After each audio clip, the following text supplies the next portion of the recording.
महान सम्राट चंद्रगुप्त का दरबार लगा हुआ था। सभी सभासद अपनी अपनी जगह पर विराजमान थे और महामंत्री आचार्य चाणक्य दरबार की कार्यवाही कर रहे थे।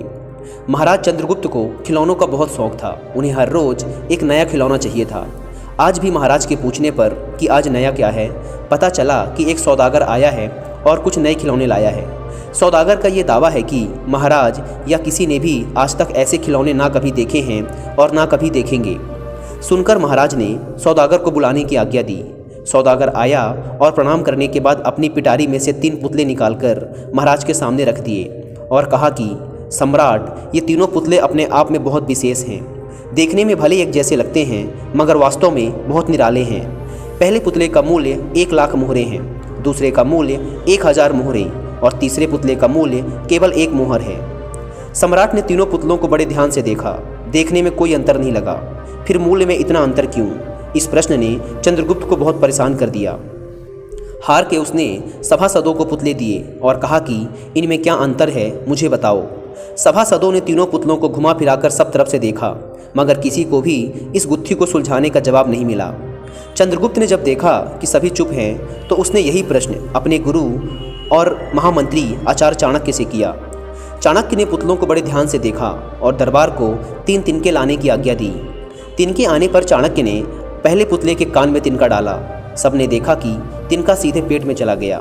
थोड़ी देर बाद पुतले के होंठ हिले और फिर बंद हो गए।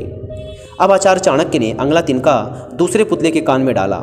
इस बार सबने देखा कि तिनका दूसरे कान से बाहर आ गया और पुतला ज्यों का त्यों रहा। यह देखकर सभी की उत्सुकता बढ़ती जा रही थी कि अब आगे क्या होगा। अब आचार्य चाणक्य ने तिनका तीसरे पुतले के कान में डाला। सबने देखा कि तिनका पुतले के मुंह से बाहर आ गया और पुतले का मुंह एकदम खुल गया। पुतला बराबर हिल रहा है जैसे कुछ कहना चाहता हो।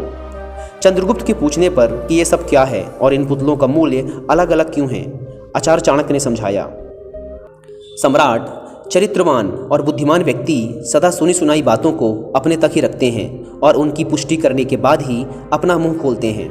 यही उनकी महानता है। पहले पुतले से हमें यही ज्ञान मिलता है और यही कारण है कि इस पुतले का मूल्य 1 लाख मोहरे हैं।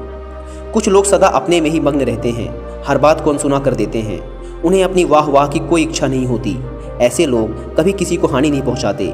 दूसरे पुतले से हमें यही ज्ञान मिलता है और यही कारण है कि इस पुतले का मूल्य 1000 मोहरे हैं। कुछ लोग कान के कच्चे और पेट के हल्के होते हैं। कोई भी बात सुनी नहीं कि सारी दुनिया में शोर मचा दिया। उन्हें झूठ सच से कोई मतलब नहीं, बस मुंह खोलने से मतलब है। यही कारण है कि इस पुतले का मूल्य केवल 1 मोहर है। तो दोस्तों, इस कहानी से हमने सीखा कि हमें कभी भी सुनी सुनाई बातों पर सीधे पूरा भरोसा नहीं कर लेना चाहिए, बल्कि सुनी गई बात की सच्चाई को पहले पता करना चाहिए, उसके बाद ही उस पर कुछ बात और अपनी राय देनी चाहिए।